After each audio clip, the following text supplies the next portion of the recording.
Hi, everybody. My name is Dr. Alexandria Reynolds, and I am an assistant professor of psychology at the University of Virginia's College at Wise, and I'm also a sleep expert.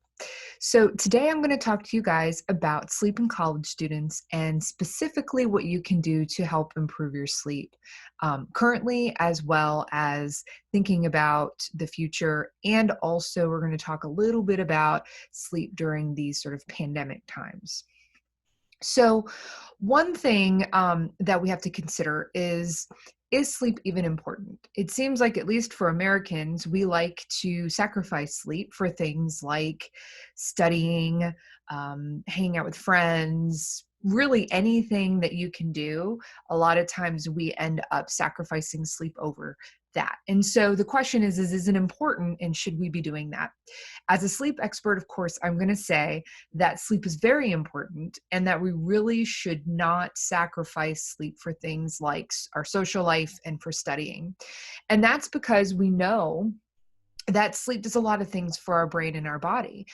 We may not know exactly why we sleep. If you ask some of the top experts in the field, they'll often say, well, we sleep because we're tired, not necessarily because we know the absolute function, but we do know what happens when we don't sleep.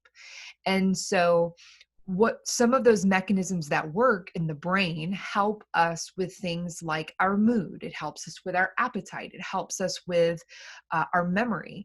And those are the things that we really need to make sure that we have on good maintenance. So obviously, if you're a college student, you want to make sure that your memory is working really well and that instead of pulling an all-nighter to study, we've actually found through experimental study that your memory does better and you do better on tests when you actually go to sleep, get a full 7, 8, 9 hours of sleep, and then get up and take your test versus taking an all-nighter to study and to not sleep. So we know that things like memory consolidation, which is taking memories and sort of making them concrete in your brain, really important process that happens during sleep, and also clearing out all the trash in your brain that you accumulate during the day.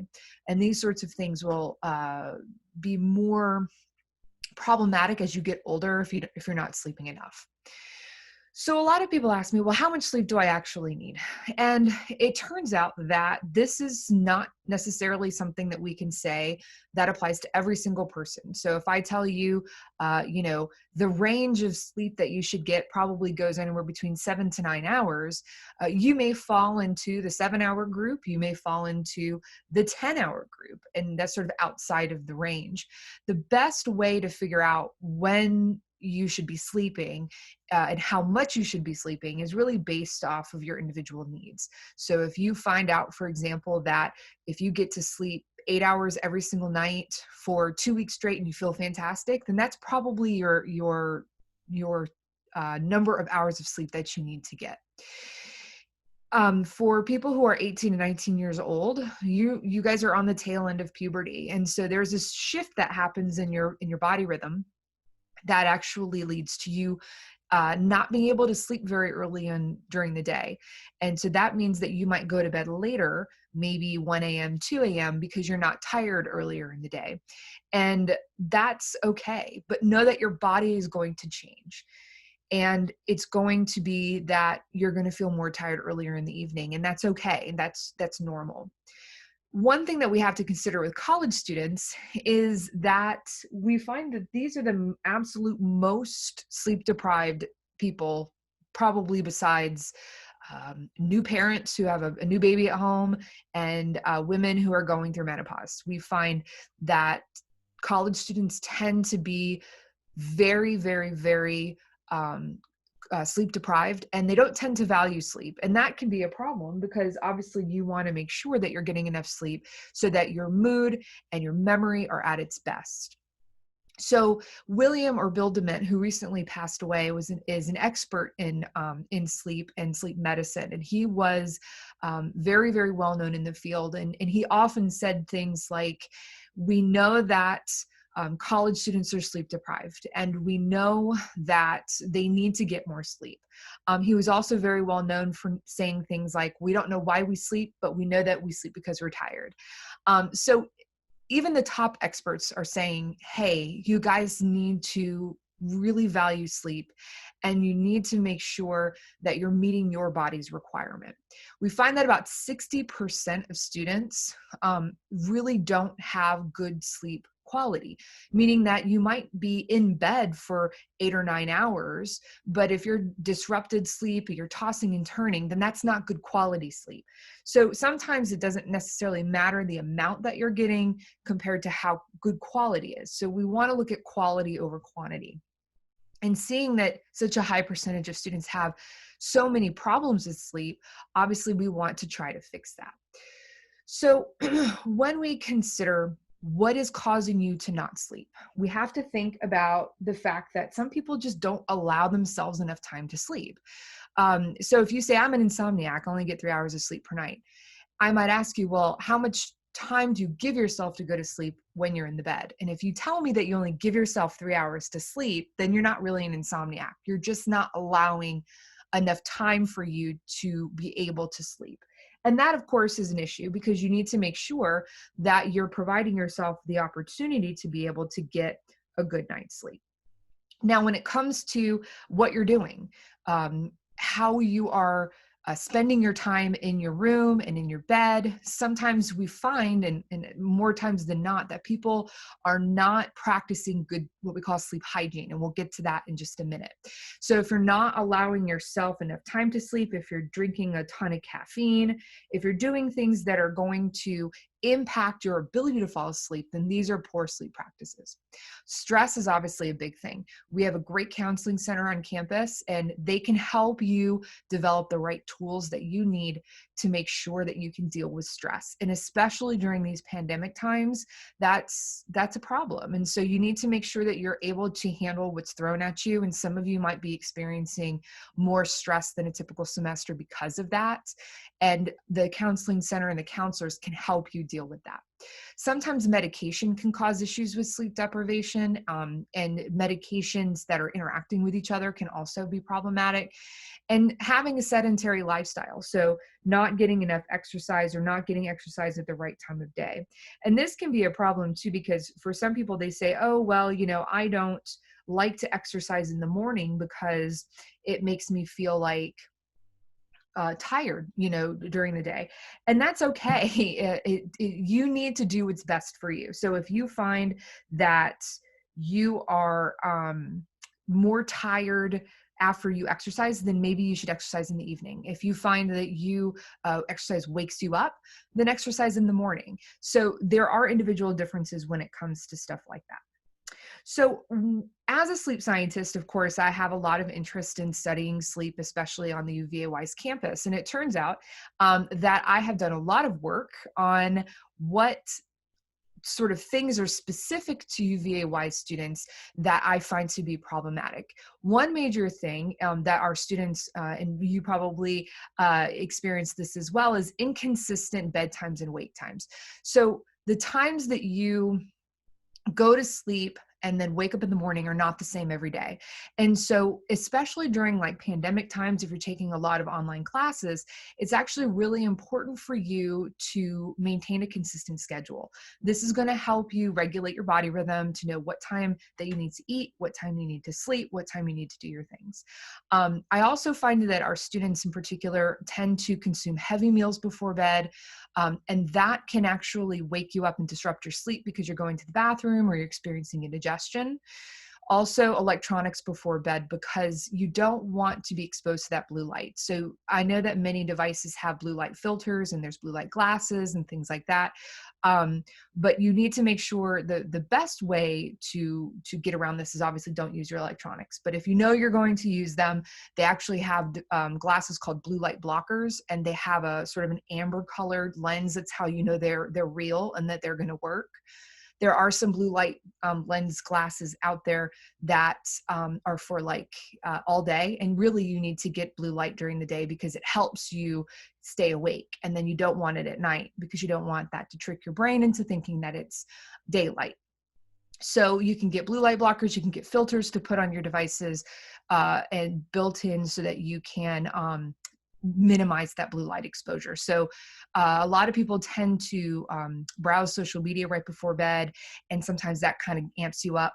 And so if you can find a wind down activity that's not electronics, okay, maybe writing in a paper journal or something like that can help you wind you down without getting you excited or into responding to other people on Facebook or other social media. Excessive caffeine consumption. It turns out that it's not necessarily how much caffeine, although that is a problem.